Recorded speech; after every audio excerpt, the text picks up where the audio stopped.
GR dashboard, don't be slow, get on the court, boy, I'm in go. Outside in the sun like Elliot Kobo, I'm running fast, LA de la Cruz. Turn on the JAFFos, get my new A7FL doing good, how I knew.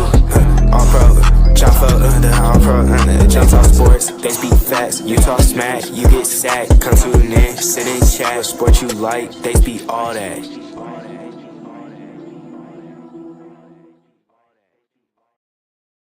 Hey, yo, ladies and gentlemen, welcome to another episode of the All-Pro JAFFos, bringing you the highly elevated sports talk for the highly elevated sportsman. We host JP, EJ, and DJ Mad6 will be joining a little bit later, but as we kick off the show, it's going into week 5. We're here for the week 4 recap of the A7FL, and what would it be without some guests on the show, especially some of the bigger guests in the league. And without further ado, from the defending two-time Las Vegas Insomniacs, please welcome one of the leaders of that incredible team and probably, arguably, the best lineman in the league. Ladies and gentlemen, please welcome to the show, Mr. Kenny Mack. How are you, sir? I'm good, brother. How you doing, man? Appreciate you having me on. Oh, no problem. No problem. Again, I guess we're trying to get as many people on as we possibly can, especially throughout the season. It's going into week 5 already, past the midway point. And I mean, watching the Insomniacs, watching y'all play, you guys are basically dragging everybody through the mud in more ways than one, Mr. Mack. But how have things been? I know the season's been going pretty well for you guys, but going into this coming week, looks like you guys got the Hunters this week. I feel like I don't really even have to ask because I mean, shit, at this point, you guys are playing dominoes on the sideline, which is beyond crazy to me. But how are things looking? How are the teams how's the team feeling as the weeks go by? We straight, man. We're not looking past anybody per se. We're all looking for that. We're all looking forward to that big game that everybody wants to see, us versus the Hunters. That's pretty much what we're looking forward to. We're all excited. We talk about it every day in the chat. We just want to get the game on. We want to play this game tomorrow if we could, but not looking past anybody. We're gonna get ready to play with the Hunters this weekend. You're gonna be able to see a lot of the guys you don't usually see put on the show for the Insomniacs, and those guys are still gonna put up fucking 50 plus. So we're gonna go out there and we're gonna have fun. And there's gonna be a movie on the sidelines like it always is with me and my brothers and I. And we're just gonna go out there and have fun, man, and enjoy each other on this Sunday. Oh, so I mean, it's the amount of depth that you guys have on the team. It's kind of ridiculous. That's one topic of conversation, at least when we talk about the Insomniacs, is the fact that you guys have so much depth.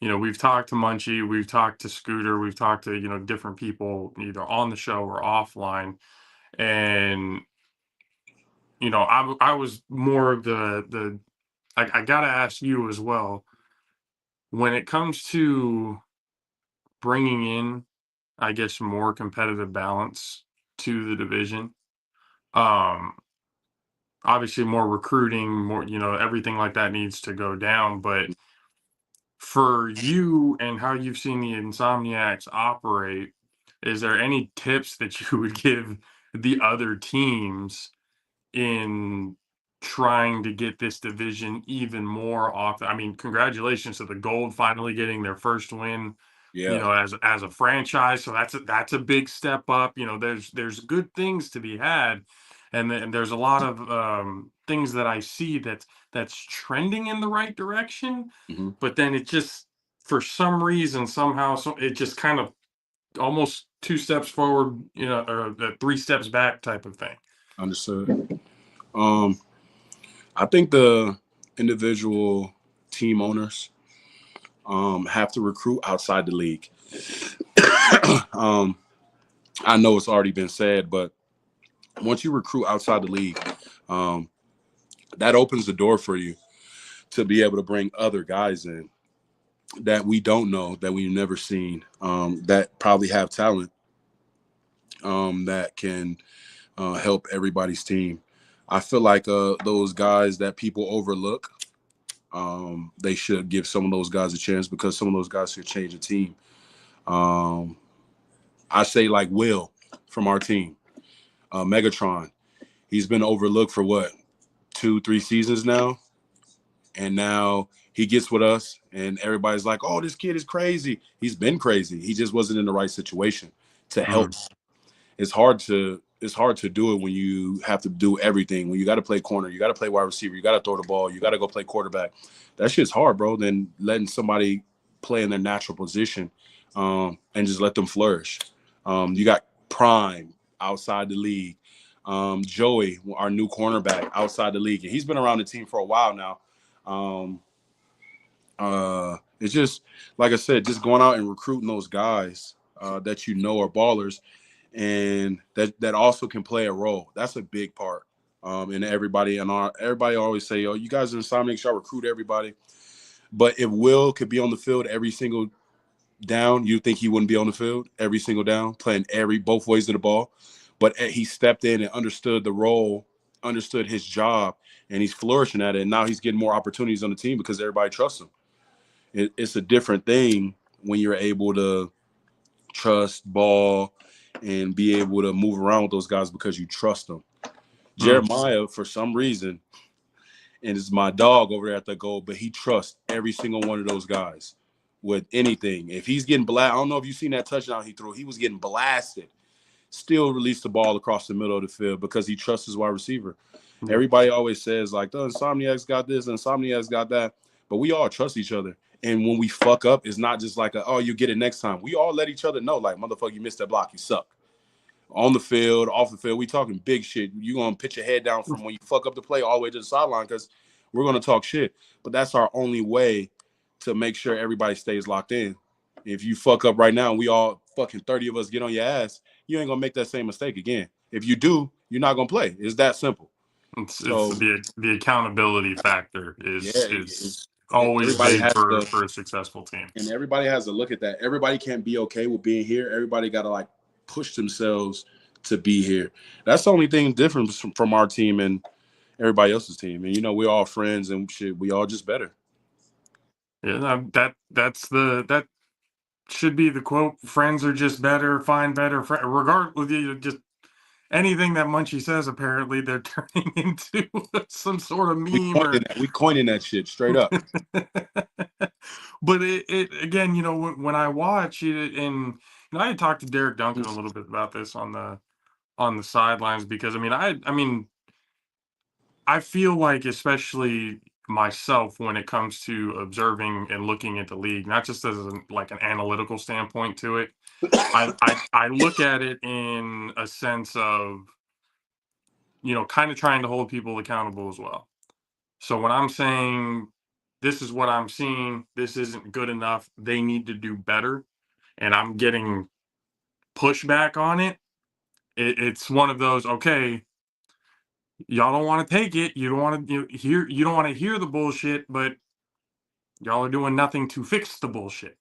Yeah. You know, so it's you know, talking with Derek, and you know, he's been, I mean, one of the guys that I have so much respect for. The amount of work that he puts in to getting everything that's needed for the division, you know, at least everything that's in his power. He doesn't necessarily seem afraid to delegate things that he feels like he has a weakness in. He tries to find other people that could help him grow. I'm a Derek. But when let you know, like I stand by anything Derek Duncan does. He is the man with the plan. He's helped so many people behind the scenes, and so many people owe that man. Like it's ridiculous how generous he is sometimes with helping people, and trying to help people get to the next level.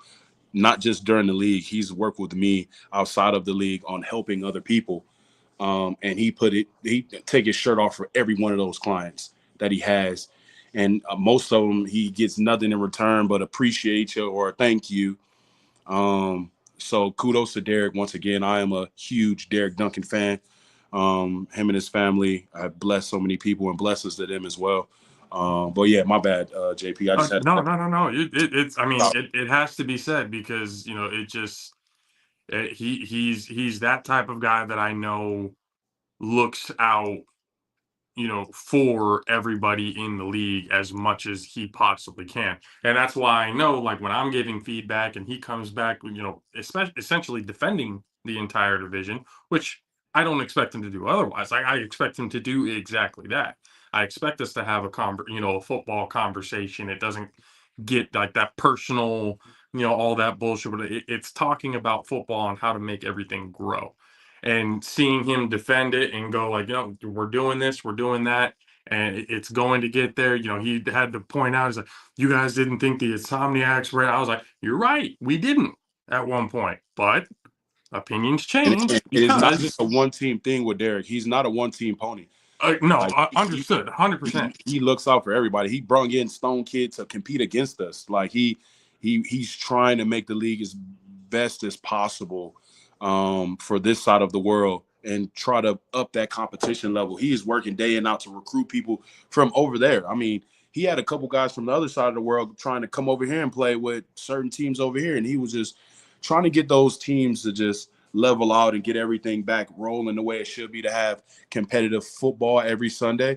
Man, he's put his best foot forward, and he has every occasion, every time he could try to help somebody, he's trying to help. He's bringing the LA guys in when their shit crumbled up. He's bringing those guys in to try to play over here, find homes.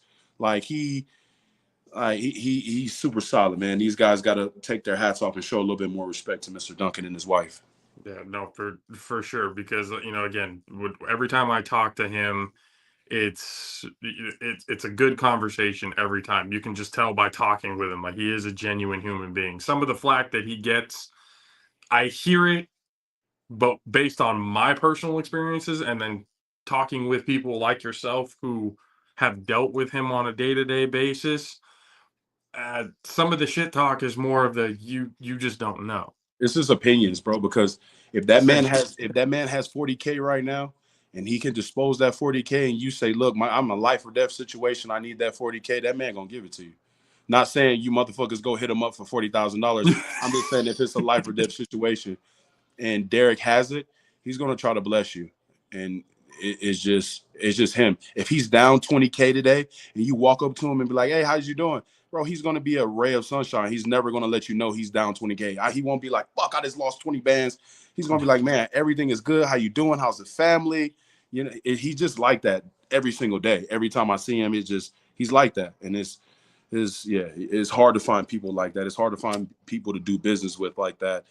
It's hard to, people, you don't come by people finding like really, really good people to so be able to work with, especially when you're trying to grow something that costs the amount of money that it does. But getting back to what you guys are trying to accomplish, which 3P, baby. yeah, 3P. Then we're going to play fucking softball. You laughing? You were gonna win this shit, and then we're gonna let everybody else have their turns now because we're done whooping everybody ass. We're gonna go play softball as a team, Insomniac softball. We wearing blue, not red either. just completely changing it up. Yeah, still we Insomniac shit, baby. We could do what we want. Well, I mean, you guys have that chemistry that for the majority, most of you guys play with each other, whether it's flag or something else. It's like a 365 thing. That's it's not just, oh, we see each other during the A7 season and that's about it. Which some teams, that's kind of the case, and that's not just the West Coast. That's over in the East Coast as well. But the East Coast is a little bit different because most of the guys live around each other, have been playing with or against each other for 10 plus years. There's that camaraderie that they've built as a division. When you guys went into Las Vegas last year, or not into Las Vegas, into New Jersey last year, when you played against the BIC, what were some things that you noticed, like, difference wise, of when you're watching that team who historically in this league is one of the pillars of the league, when you watch how they work and you watch how they operate, is that something that you guys kind of resonate like, oh shit, we kind of do that too over on, or like it's some things that you can take from them to kind of help, especially with growing the division? I wouldn't say what we took for them. I'll say that watching them and then playing them, being part of listening to those guys pick up players and being part of the listening part for the leadership, I'll say more than what we took from them, the most we took from them was our holes. We were like, yeah, we got a hole here, because if he would have made this, if he would have did that, that would have been bad. So during the offseason, we just went and grabbed those pieces that we needed. We found the pieces that we needed, and we feel like this year we're just on top of our game. It's not going to be the same thing as last year. Not saying we got a million times better, but going out there playing BIC, watching film on BIC day and night for those days we were out there, it was like, okay, they do this, they do that.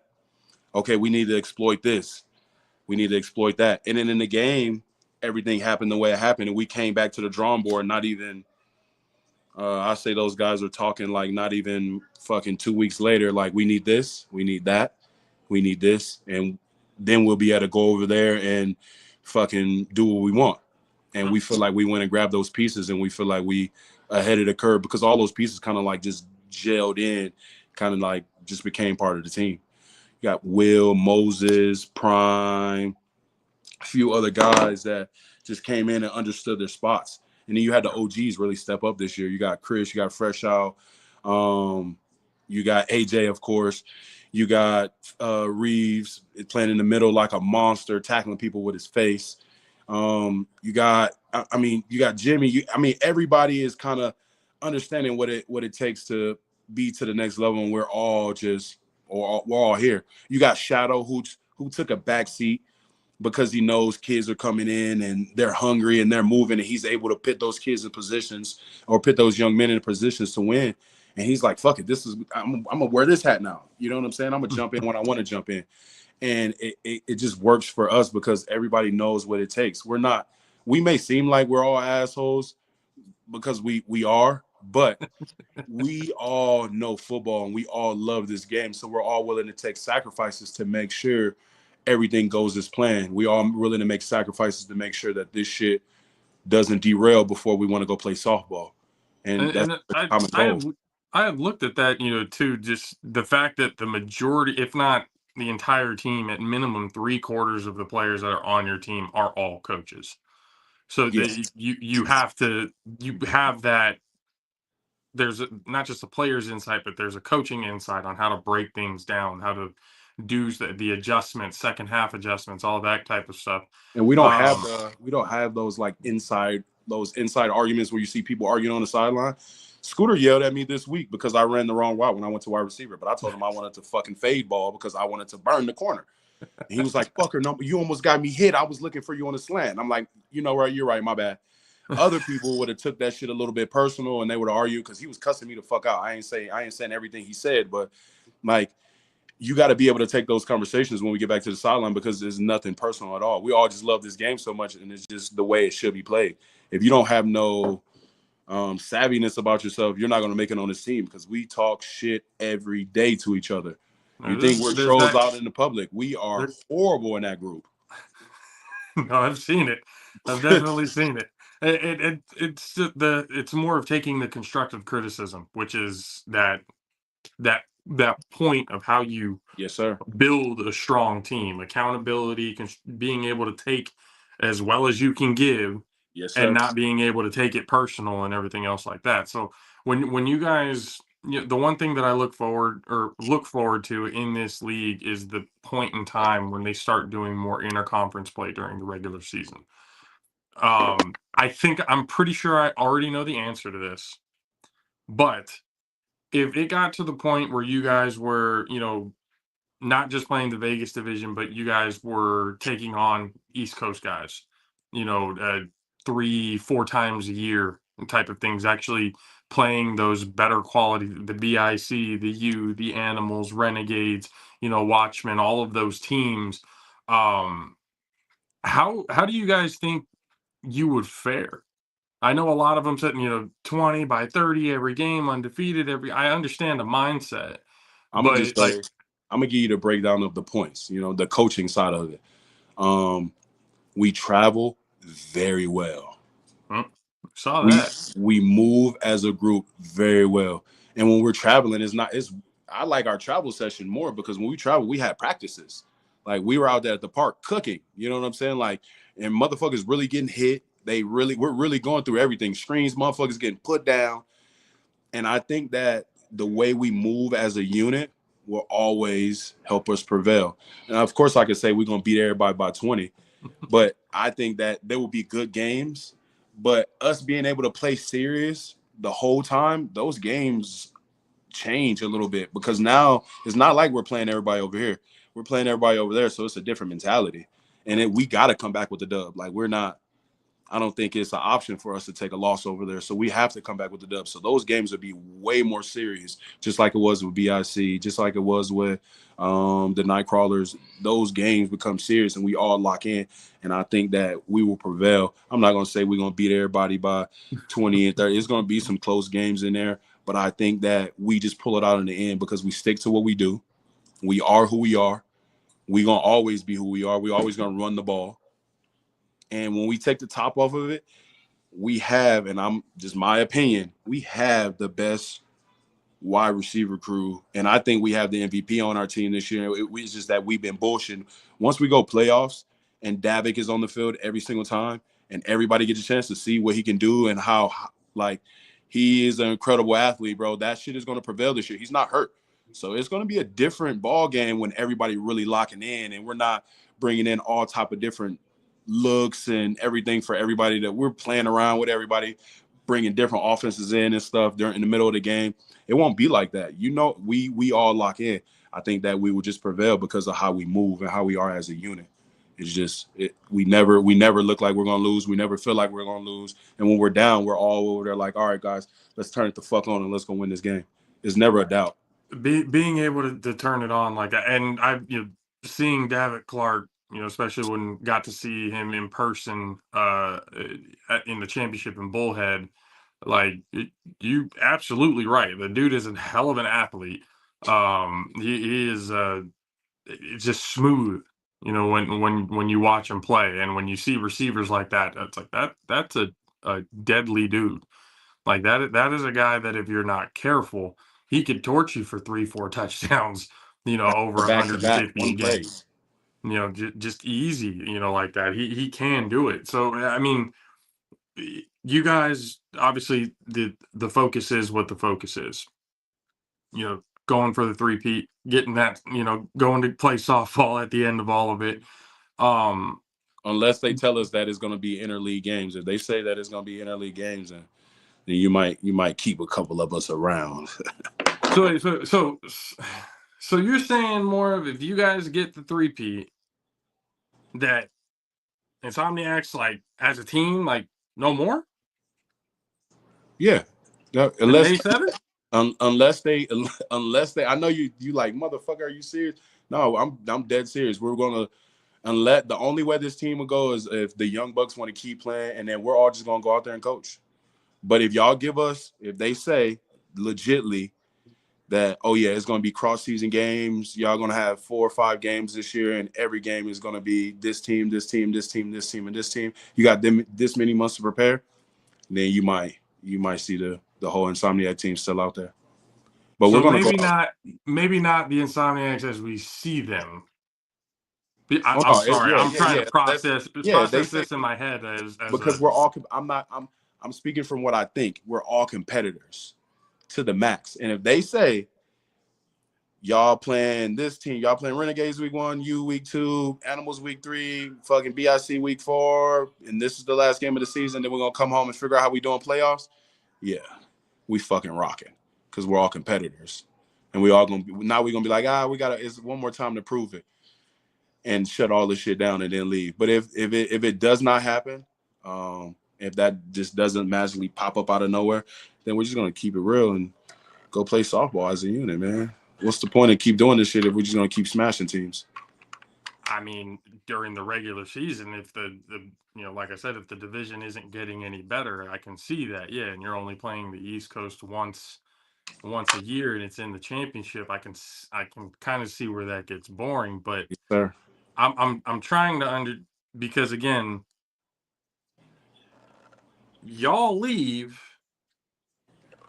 the division is still what it is. Yeah, and then you got some people gonna want to continue to play, so those people now team up and go to a new team and then turn that team into what it needs to be, or they spread out and go spread throughout the league, or you know what I'm saying, whatever it may be. But we've screamed this shit on the sidelines during the game. We're about to win a 3-peat and go play softball. All right. It's not just me. It wasn't even my idea. This is just the first time I'm hearing it, because it's just like, wait a minute, because I was on the fence of the whole. I would hate to see the Insomniacs get to that point, and then we no longer hear from them because the division folded or something happened, just because that competitive balance, all that stuff. Now I'm hearing that whole different side of the coin of, Yeah, if they win the 3-peat, they could be gone regardless. If the young bucks or even the OGs that don't want to play no more, then what's the point? But if those guys, like I said before, though, if those guys all want to play, then you got the guys like Scoop, Munch, myself. I'm thinking, but I know myself for sure. We will all just coach them, and we'll all just keep the team together and just coach whoever's out there. We'll recruit new people. We'll put it back together, because obviously we know what it takes to win. I'm just saying that it won't be, if we got to continue to play these games like this, is really no point after we didn't won 3 in a row. And then we got people that want to come in and play for us. We just make sure the team keeps going and keep recruiting the same way. I got other linemen from other cities that want to come out here and run. And it's easy for me to be like, hey, bro, you still out there? Yeah, man. Look, man, we're going to play games out here in Vegas every Sunday. Pull up. Is you know what I'm saying? We can always make that happen. But if we got to keep playing everybody, I ain't saying no names or nothing, but if we just got to keep doing it like this, what's the point? We can go win national championships in softball too.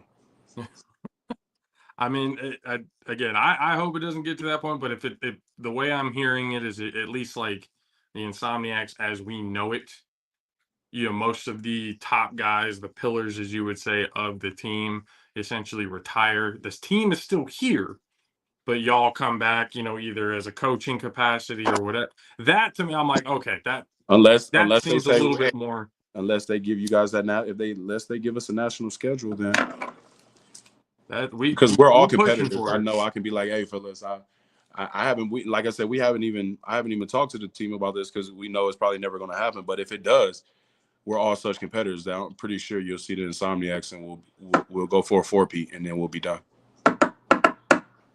Oh, I really hope. Again, I'm pushing for it. I don't know if it'll be as soon as this next year, but I know that's definitely a topic of conversation, on both coasts. But Kenny, I appreciate you for giving some time, sir. Guys, keep balling out. Love talking with every one of you guys there on the Insomniacs, and hopefully we'll get to see you guys if the championship is again here in Bullhead City, which it should be, since we back to backs. I'm hearing Bullhead 95%, and then I'm hearing 95% that it's in New Jersey. I don't know where the hell it's going. I just need to know so I can get those goddamn days off and be able to know where the fucking travels. So Kenny, once again, sir, appreciate it. Like we tell everybody else, doors always open. You want to come in, talk ball, talk some shit, whatever it may be, by all means, the door is open, sir. Yes, sir. Blessings, brother. Right. I appreciate you, man. Yes, sir. Yes, sir. Ladies and gentlemen of the Jaffo Army, from the defending champion Insomniacs, Mr. Kenny Mack. Appreciate you, Kenny. Yes, sir. Appreciate it. And then, I really don't know how to take that bit of information, but since we're at it, and we talked to one Kenny, we got to talk to another Kenny, but this time from the East Coast, the legend himself. Finally been able to get him onto the show, been able to talk just a little bit, from what we hear from Big Rob and everybody else, there's nothing but good things to say about this man. Ladies and gentlemen, legend from the Trenton BIC, Mr. Kenny Stansbury. How are you, sir? Hey, what up, man? Pleasure to be here. Absolutely, absolutely. Good to have you on. And first questions first.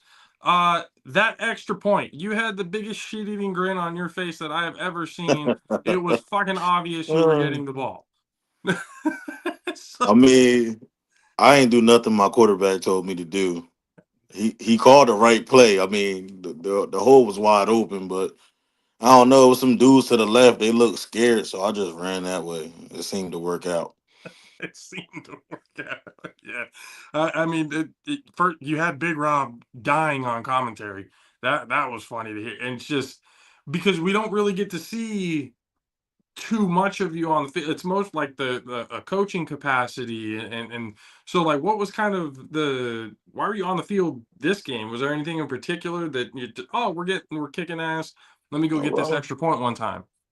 yeah, we haven't really traveled too well with a lot of people. So we wasn't really sure how many we was gonna have. So I put myself on a roster. uh, just to make sure we have an extra body out there.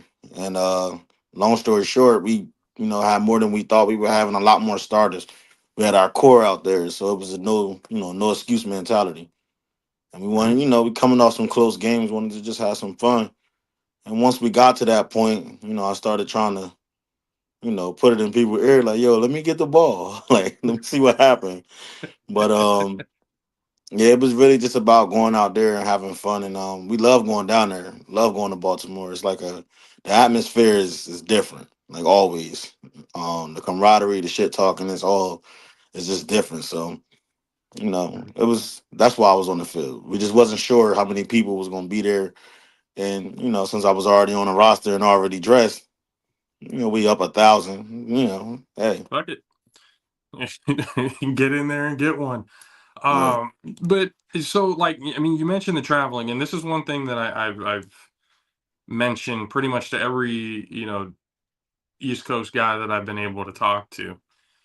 Given the chance that you know because and I'm only saying if because the Eastern Conference is so tough, and you've said it, I've heard Big Rob said it, the styles make fights, the different clashes, like it's just it's really hard certain weeks to look at and go, ah, fuck, I really don't know who's going to bring this out. So, in case BIC, y'all get through it, get through get through the playoffs. I know Trey Robinson is wanting his lick back, to get, for what happened this last championship. But since travel is what it is, and it's not just going to Maryland or to Florida or to Indy. It's going all the way to Arizona.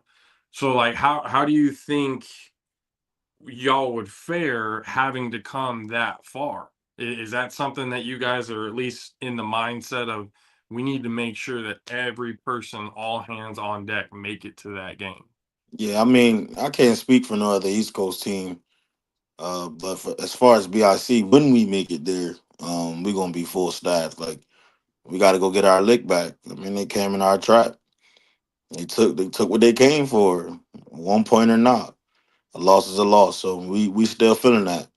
So now we got to go pay the same respects to them. I mean, I like the idea of the national Final Four being there because what we hear about the energy is crazy. Like just hearing it from like when we watch them play the Nightcrawlers, you can hear the fans in the stands. You can hear Yep. everything. Like it was like, damn, like that shit sound like it was dope. Like we didn't really have that shit. Even when they came here, they came with fans. Yeah. There was fans in Jersey, so it was, it was pretty cool. It was like, so I thought the national Final Four there would be fire because it'd be 2 games, more people and stuff like that. And if we win, because as Derek is a very smart person, he said if one of us win, then he'll let us have the chip in Jersey. And then he turned around and said, "Well, I don't think either one of y'all gonna come up here and win." So I thought that was cool, but I'm real good with the idea of going to their city and taking one from them the way they did from us. And then after that championship, I mean, I know that there was a sour taste, but it wasn't. It didn't seem like, at least from the conversations that I've had, that I mean, it was taken, personally to a certain extent. But it almost seemed like a sense of, we know now. Now we know you got us. We'll see you guys next time.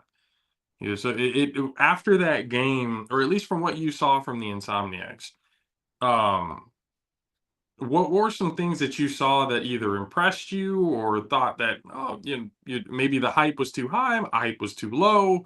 Is there anything about that team that the BIC looked at and went, you know what? When we see them again, this is going to be a different ball game. Because again, it's not like you guys, it's not wasn't like a dominating performance by either side or anything like that. If anything, you guys were up for the majority of the game, up until the last minute, of the game.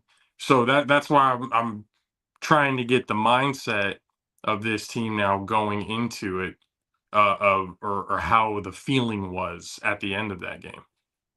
Well, I mean, honestly, it didn't feel no different than losing a championship to the U.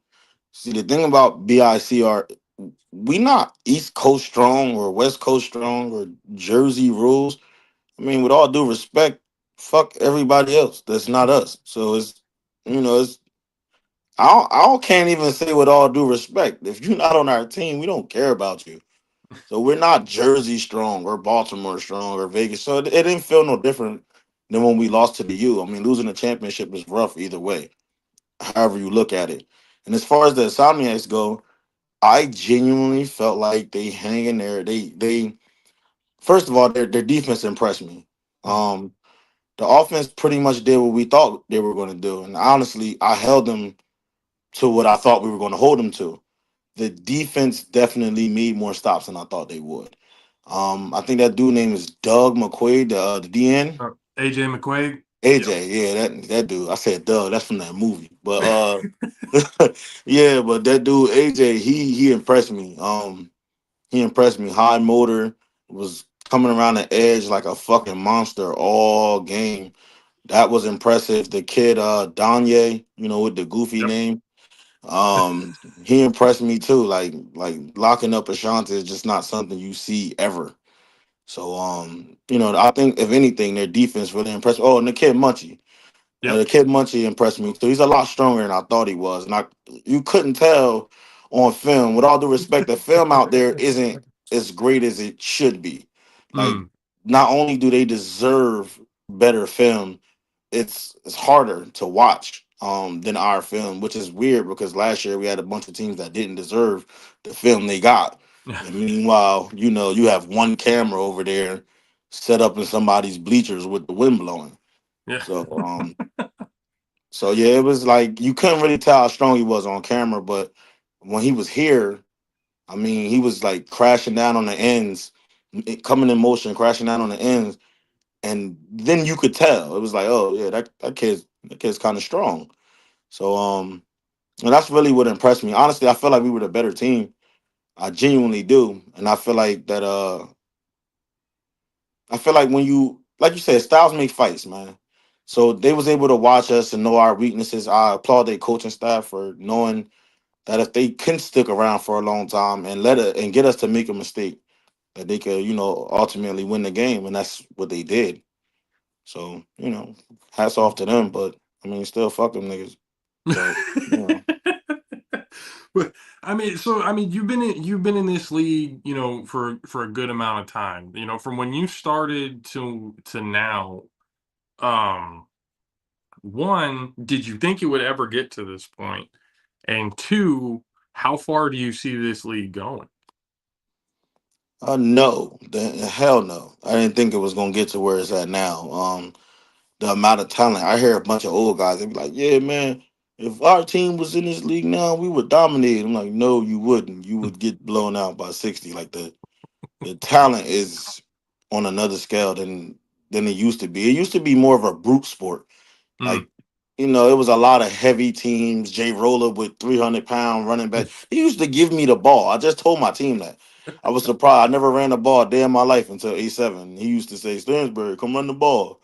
So, I think it was more of a brute thing back then. Now it has a lot of skill involved. Like there's a lot of planning. There's people actually, taking the time to watch film. Like my quarterback, for example, I mean, he probably watches film more than me, which is hard to do. I know he breaks down everything. Like we didn't do that before. We would just get drunk and meet up on Saturdays and Saturday nights, and then drive to the field on Sundays. So no, I didn't think it'd get here. I think that the talent level is amazing, and I actually, to a degree, I thought that the West Coast winning was good because I thought it'd bring in more, um, states. I thought more people would say, "Oh, all right, well, we could do that, but we could do that." But with the money situation, it just don't seem like that's realistic. But Mm, this happened before too. Like I think everybody be forgetting like this. This isn't the first time we seen another state come in and kick our ass. Like PA did it, Baltimore did it, and now it's Vegas' turn. They doing it. But it's not the first time it happened. So it's just kind of like, I mean, in a way, it's good to see. As a football fan, it's great to see. Um, you know, wishing they can get it to where like Kenny was saying, like if we can get the schedules combined somehow get that money to get it yeah. combined, it'd be amazing. I mean, I think after we do that, I think I'll stop. Honestly, like just one good year. Like imagine being able to play the sick with it and the Insomniacs and the night crawlers all in the same schedule. Like Yeah. that would just be amazing. Like, but It, it's an iron sharpens iron type, of situation, and it only brings good things, to the league. It brings a bit more of a competitive balance. It brings, even possible new rivalries, East West right, Coast type of thing. I mean, so far as I know, the talks that have been going around that they're trying to bring, teams in Texas. We, here on the Jaffos have been advocating to bring a team or bring a division here to Northern California because I mean that this is no disrespect yet somewhat disrespect to LA. It's not a football town. As much as people try to make it a football market, it's really not. Even to the professional level, the only thing that they have is USC and UCLA, and when they're not doing good, nobody's showing up. So it's but you come to Northern California, and it's a very different mindset when it comes to football. So I'm trying to help bring a division Northern California. Texas, I'm like, I mean, if anybody knows anything about how Texas looks at football, that's a religion down there. So that would be a yeah, for whole real. another aspect, that you would bring into the league. And now I'm hearing that, you know, guys like Ryan Burrows, Captain America over there for the Virginia Heathens, is trying to recruit more rugby guys to come into this league, which would be flag guys. Y'all need to step Crazy. up your tackling game because the arm tackling is not going to do it when it comes to tackling those types of guys. So where the league is starting to go right now. How long you personally, again, because you've been in the league, you've seen the league, the ins and outs, how things have been going, where it is right now. Could you see this league, finally getting over that hump, national TV deals or anything like that within the next 2 years or Absolutely, so? absolutely, absolutely. I mean, Center, Derek, and Ryan, and David, they take a lot of like slack for what's not right. I mean, but you gotta have somebody to blame. So when shit Yeah, don't go right, yeah, that's who everybody blame. But I mean, we all fell in love with this game. Everybody that's involved fell in love with it enough to come back the next week. I'm sure everybody, no matter where you're from, has left injured 1 week or went to work, barely being able to walk or, just with a blister and headache or something. yeah. But you loved it enough that you actually went back the next Sunday. So it's like I believe more people can fall in love with the way we do things, man. It's a warrior sport. So I definitely believe it can grow even bigger than it is. But I think one, they need to slow it down and Mm, maybe change the aspect of certain things. Like maybe, only have two teams per state play in the spring.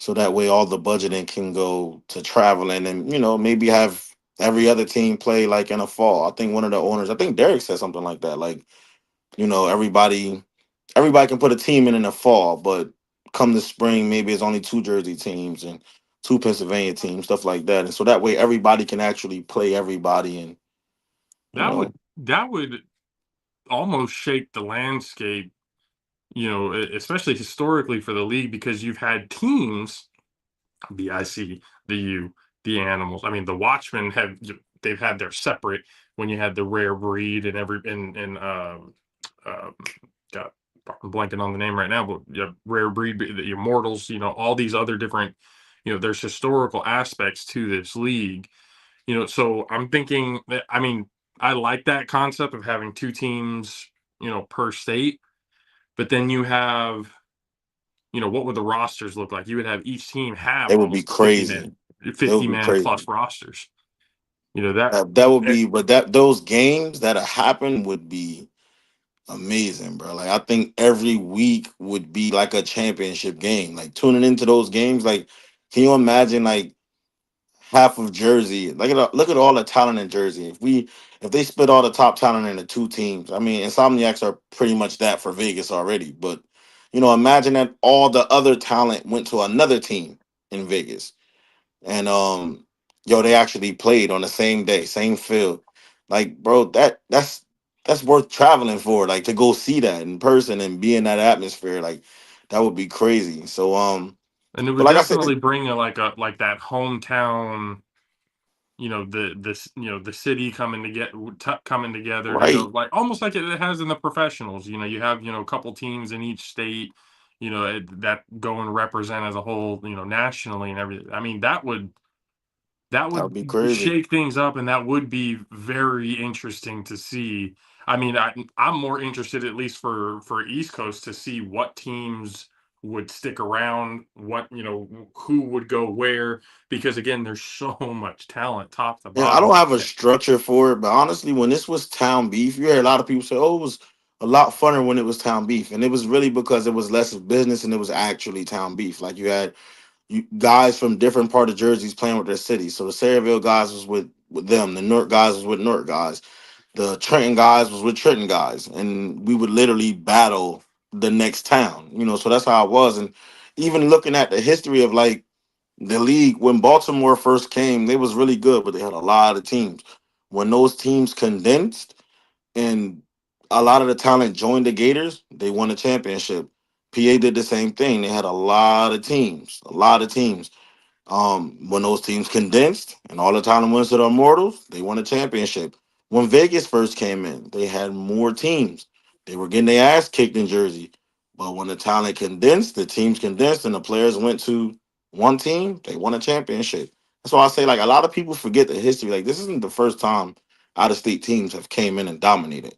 Like, the Immortals, for example, I always say they trip to the championship was one of the most impressive I ever seen because they came in and beat every top team we had in the league.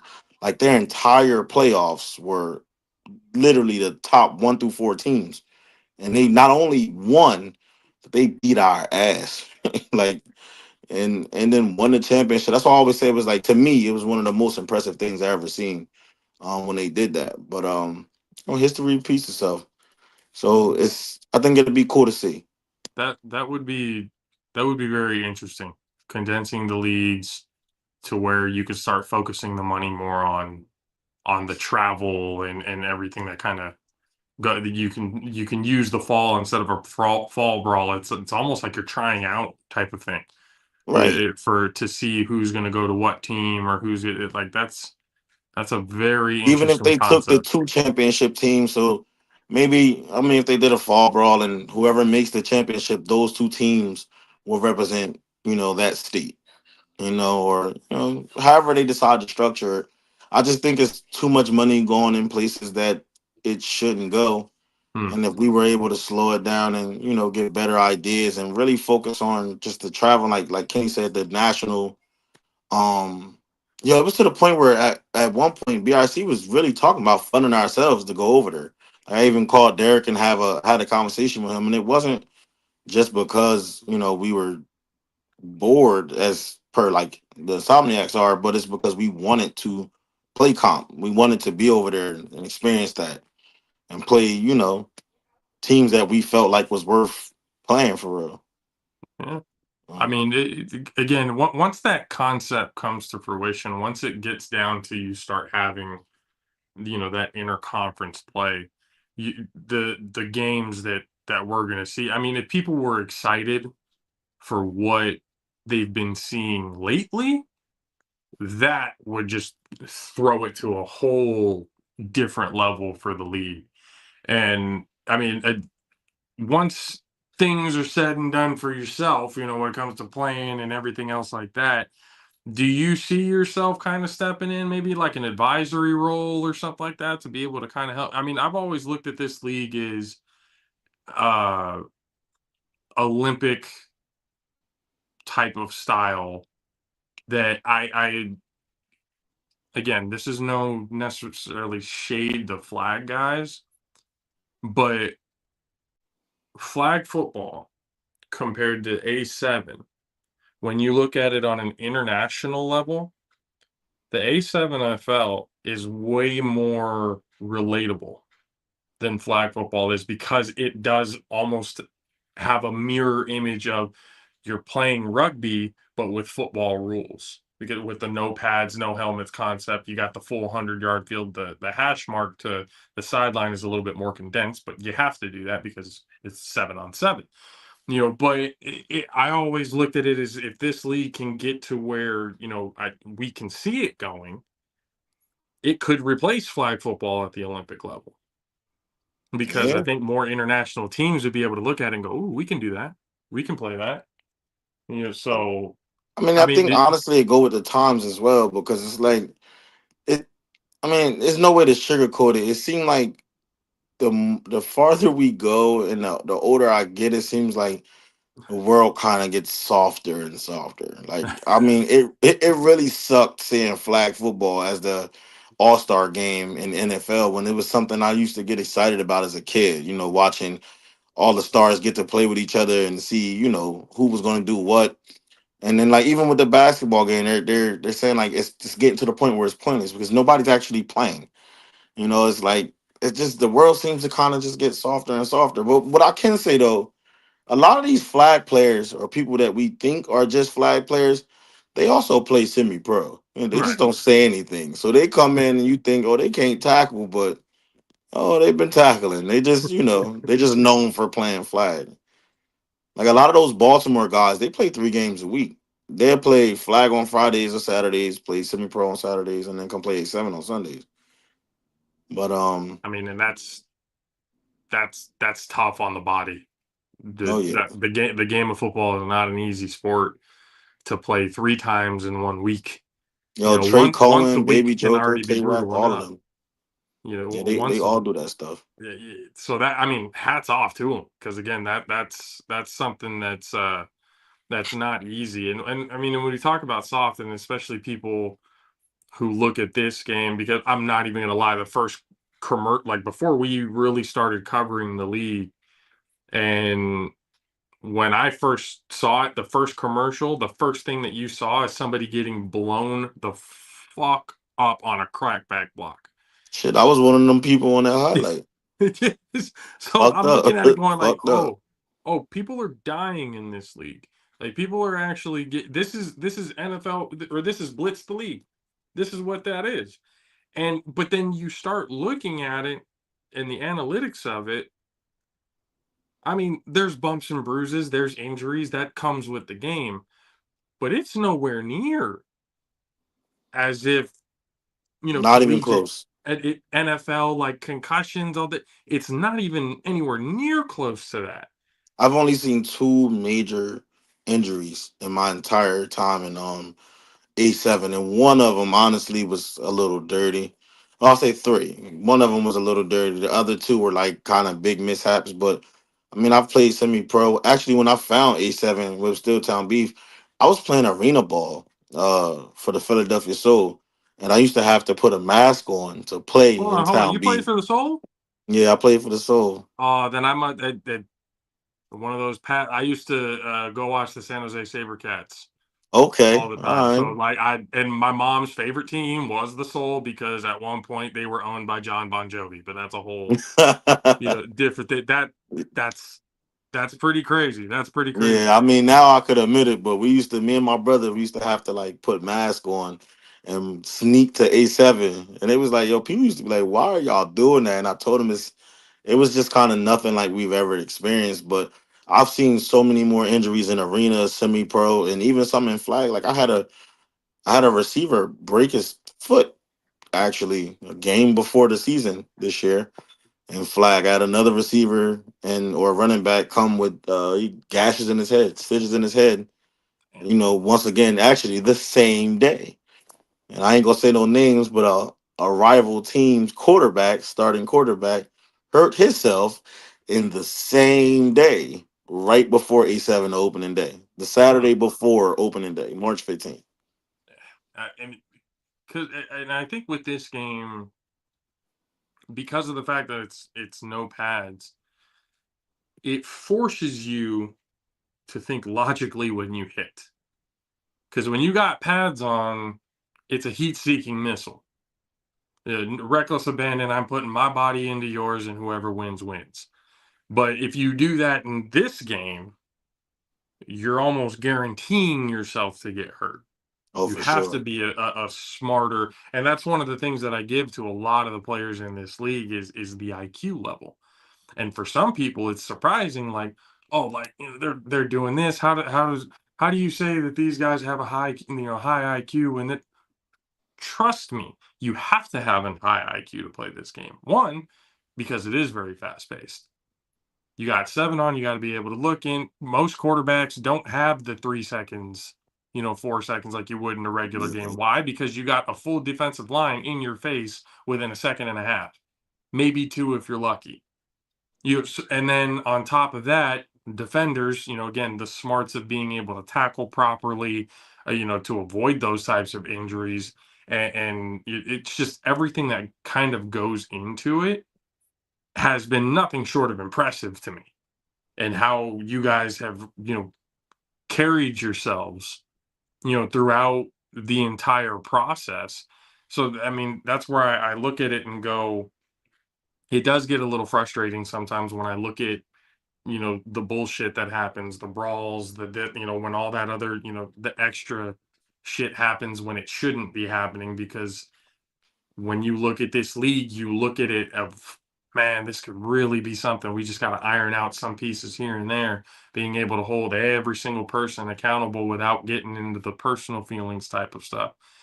So when I watch it, I look at, I want to look at the top guys, because most of the top guys in this league have been playing it since before we even really started covering it and started looking at it. So when I watch you guys be able to carry yourself, and the first time I was introduced to you, I forget what game it was, but you were on the sideline with cigarette in your ear, quick, wipe it. I was like, wait a minute. I was like, and this is a coach, just do-rag, wife beater, and a cigarette in the, okay, that's how we're doing it in this league. All right, I think I can get with this a little bit. And then, but again, the more we watch, the more people we talk to, Big Rob, Matt Ryan, Corey Hammond. As much as Corey Hammond talks, my God, it's the abundance of information that we get. It makes us fall in love with the league even more. So that's why we get, as passionate as we do about it when we talk about it, especially being able to tell the new guys coming in, y'all need to get your shit together and catch up, because where this league needs to be and where it can be is dependent on that. So I mean, that's why we hope that they can figure out a formula that works, because like everybody been saying, a lot of new talent. It's different. It's definitely different. CP, me and him argue a lot.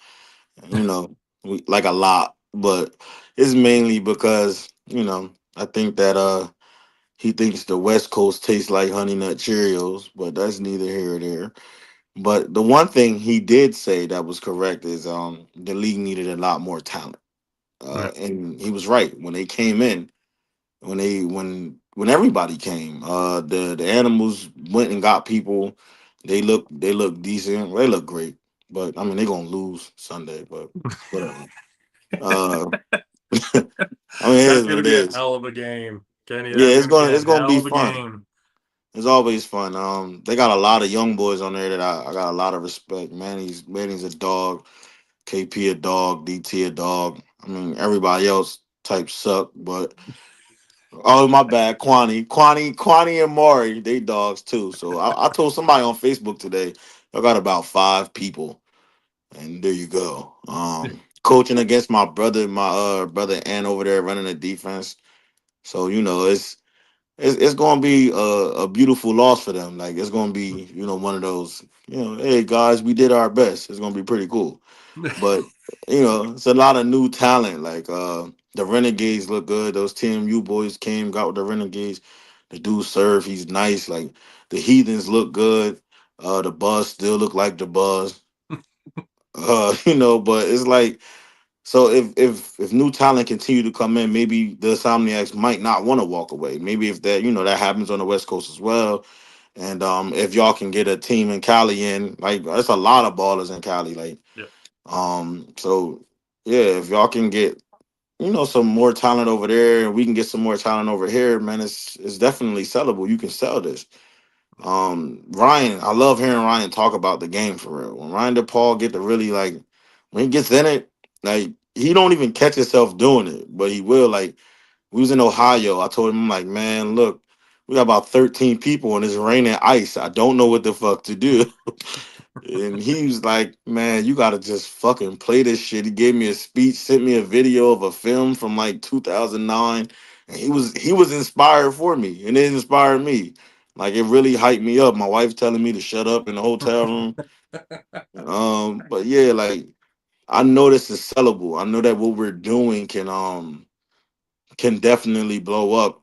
I just think that the higher ups got to get the right formulas together, and us as captains and coaches and owners, we have to like hold our teams to certain standards. Like all this useless fighting and stuff and all that. Like it was fun while it happened. We all got the videos of the old fights; they were great.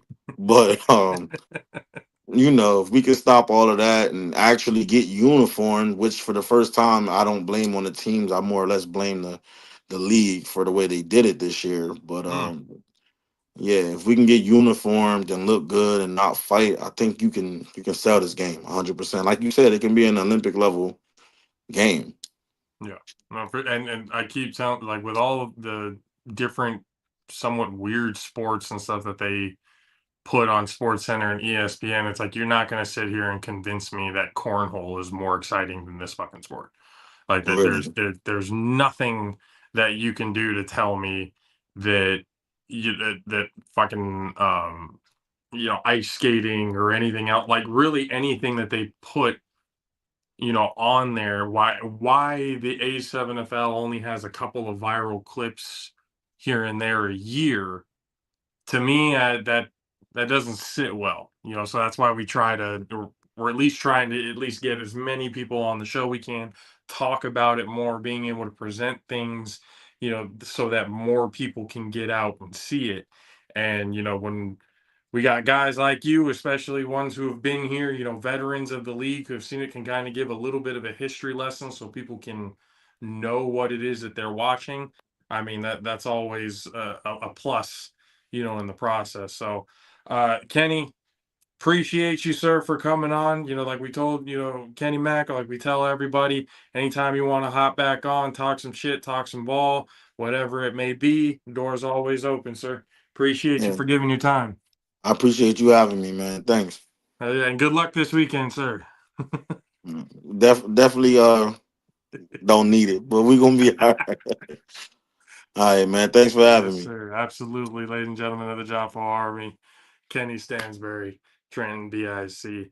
I mean, there that that's what we do. We try to talk to both sides of the coast, trying to get everybody's opinions on how things are going, trying to get everybody's insight.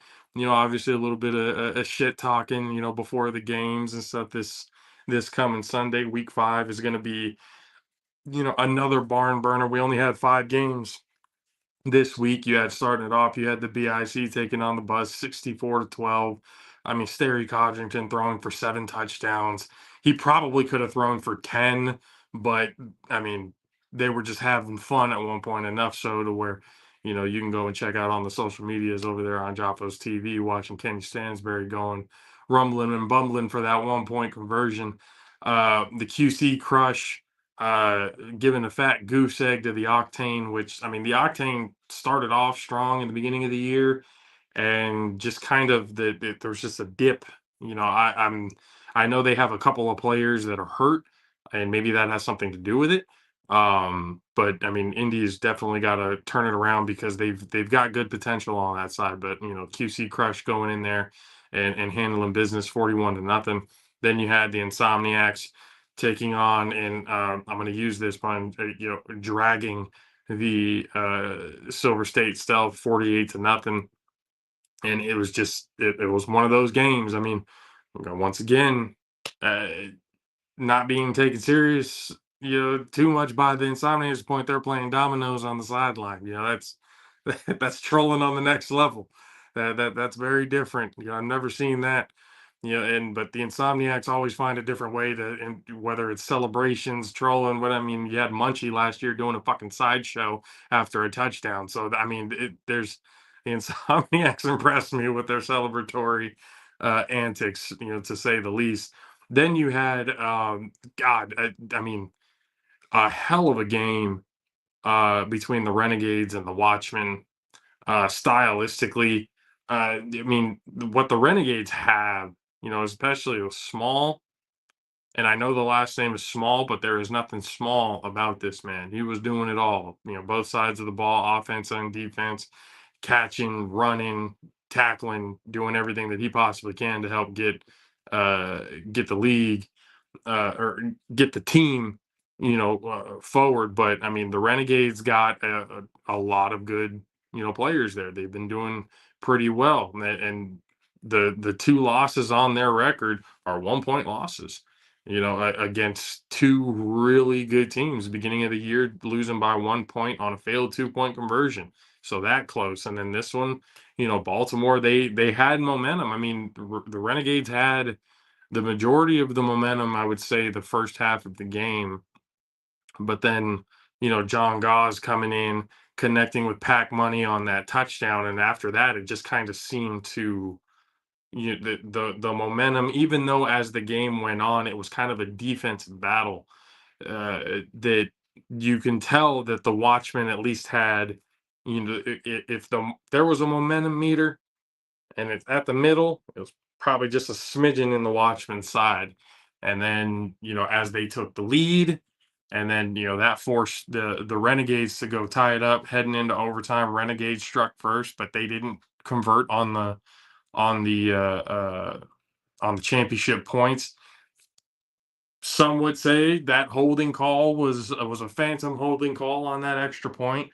There were a lot of calls during that game that I looked at going, "Ooh, boy."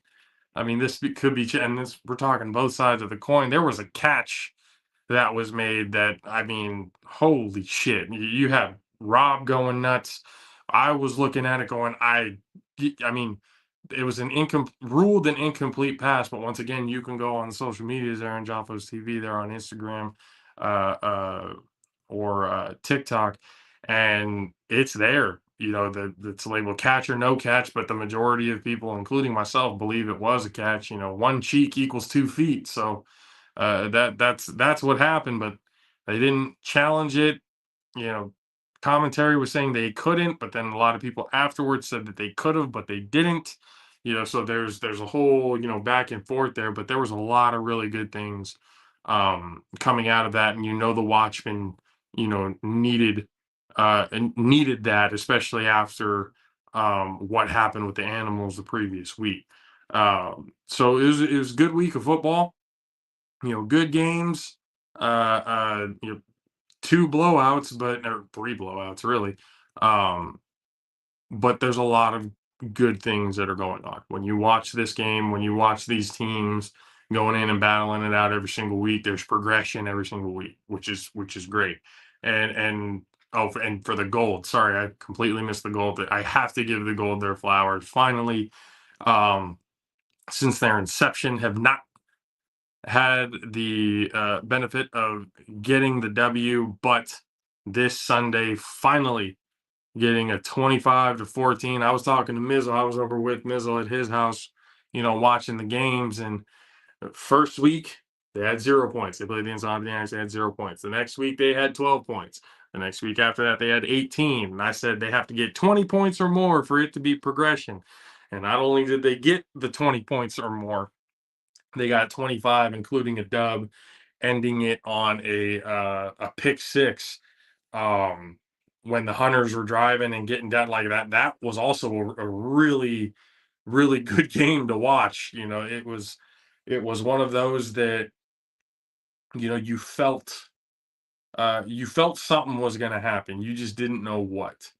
And with the Gold, especially trying to go after their first win, it's again progression. I'm not asking for world burners. I'm just asking for progression each and every week by each and every team.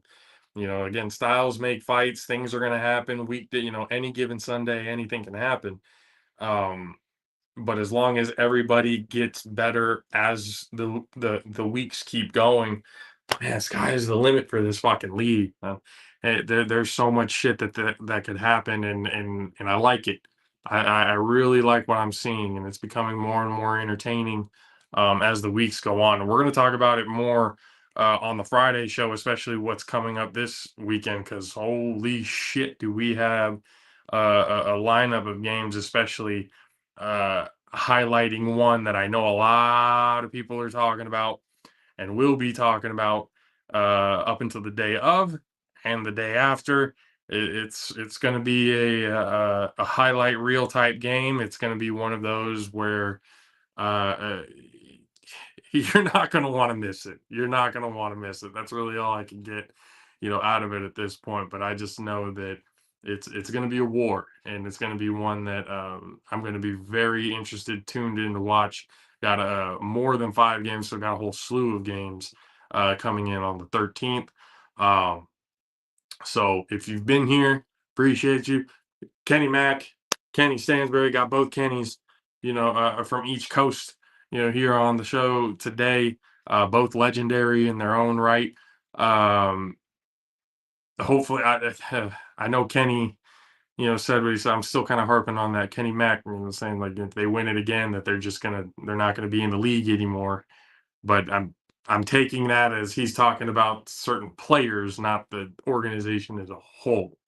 So we'll see as that goes on. Because I think if that happened, like the whole team as a whole just disbanded, that would be trouble. That would be trouble for the Vegas division. Trouble that I do not really want to see. But everybody's been hanging out. Appreciate all the love. Appreciate all the support these last few weeks. Have been nothing short of amazing when it comes to the growth of the program here on Jaffos TV and the All-Pro JAFFOs. So appreciate everybody who's been involved with that. I appreciate every single player that I've been able to reach out to. Being hell yeah, come on the show. I've had people reach out to me, the ones that I didn't even think. Just the support for what we've been doing here has been nothing short of amazing, and I appreciate every single player, coach, owner, announcer, comment, whatever it may be, being able to give their time to the show to be able to showcase what it is that you guys do, because more people should know what you guys do. And you guys keep putting your body on the line for the entertainment factor of it, and on the fact of that's $25K on the line, man. It's not just bragging rights. There's $25K on the line. That's a lot of money. So for everybody who's been hanging out, I appreciate you guys on this Tuesday evening. We'll see you guys again come Friday to talk more about week 5. And as that comes up, we got 2 other guests that are coming up on the show, which will be announced later on in the week. Also keep an eye out on the social medias. The offensive, defensive, 3-on-1 and big man with football plays of the week are going to be posted very soon, so keep an eye out on that.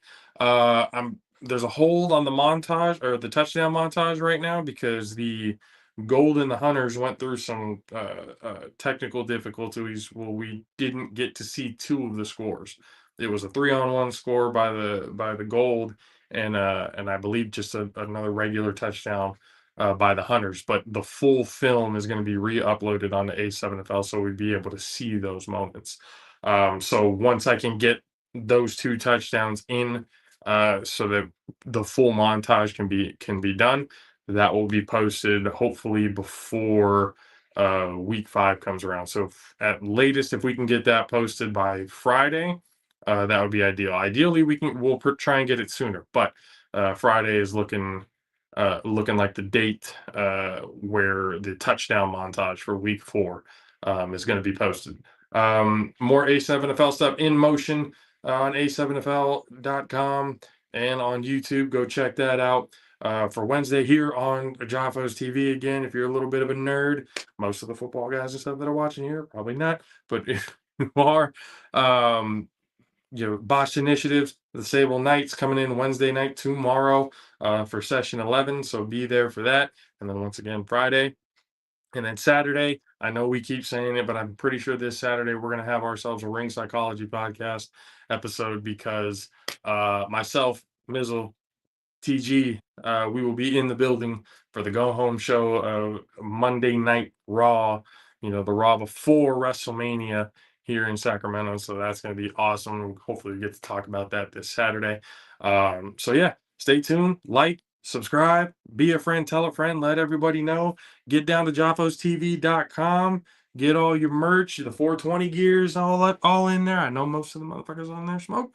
I know most of the guys in the league and stuff. Mr. Kenny Mack was trying to fire one up, just while he was on there. Go get your 420 shirts. Go get your all the merchandise. Because not only are you helping the program, you're helping with the marketing as well. You're becoming walking billboards, and it's not $30, $40 for shirts, $15 for shirts, $25 for sweaters, and all the other small stuff in between that you can go and see. But that would be highly appreciated. Get on to JaffosTV.com and get your merch now. Appreciate everybody once again for hanging out with us. Kenny Mack, Kenny Stansbury, every team. Good luck this weekend. We will see you guys next time. For myself, JP, for EJ, for DJ Matt Sticks. We'll see you guys again next time. Deuces.